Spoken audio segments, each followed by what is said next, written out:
গেল মে মাসেই বোমা হামলার হুমকি পায় ভারতের রাজধানী দিল্লি ও সংলগ্ন নয়ডার অর্ধশতাধিক স্কুল।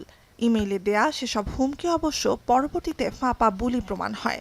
কিন্তু ৫ মাসের বিরতিতে ফের শতাধিক স্কুলে ঘটে একই ঘটনার পুনরাবৃত্তি।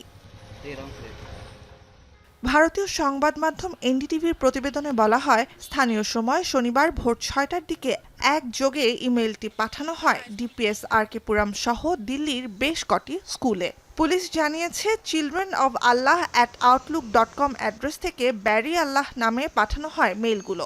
হুমকির ভিত্তিতে পুলিশের বোমা নিষ্ক্রিয়করণ ইউনিট এবং ফায়ার সার্ভিস কর্মীরা ঘটনাস্থলে পৌঁছালেও বিস্ফোরক বা সন্দেহজনক কিছুই মেলেনি। দুদিন আগে বৃহস্পতিবারও একইভাবে দিল্লির আরও ৩০টি বেসরকারি স্কুলে বোমা হামলার হুমকি দিয়ে ইমেইল পাঠানো হয় বলে শুক্রবার নিশ্চিত করে পুলিশ। তার আগে গত ৮ ডিসেম্বর $৩০,০০০ না দিলে বোমা হামলা চালানো হবে বলে হুমকির মেইল পায় দিল্লির আরও ৪৪টি স্কুল। এ খবরে স্কুল খালি করে বম্ব ডিসপোজাল স্কোয়াড বিভিন্ন এলাকায় তল্লাশি চালিয়ে ভুয়া হুমকির বিষয়টি নিশ্চিত করে।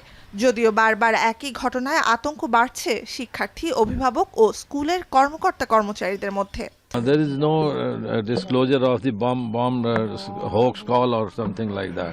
I think a week back we received the same message and the school was closed. But we came to know earlier, so we didn't reach the school. 13 और 14 तारीख के लिए थोड़ा धमकी भरा मेल था, जिसके लिए हमने पुलिस के साथ मिलकर जो भी ड्यू प्रिकॉशन लेने चाहिए थे स्टूडेंट्स की और स्टाफ की सेफ्टी को रख के सारे इंतजामात किए गए।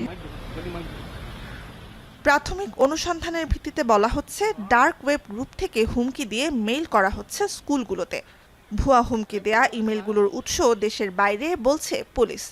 বিষয়টি নিয়ে উদ্বেগ জানিয়েছেন দিল্লির সাবেক মুখ্যমন্ত্রী অরবিন্দ কেজরিওয়াল।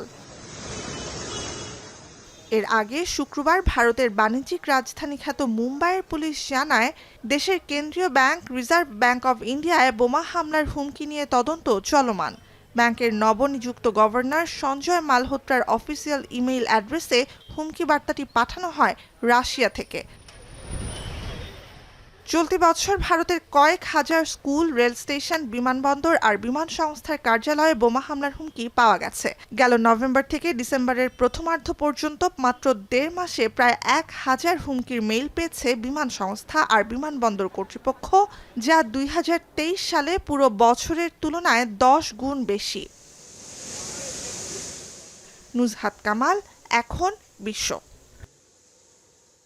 মাঠের অলরাউন্ডার আমি, আর ঘরের all rounder Tilex. Tilex toilet cleaner, clean মানেই টাইলক্স।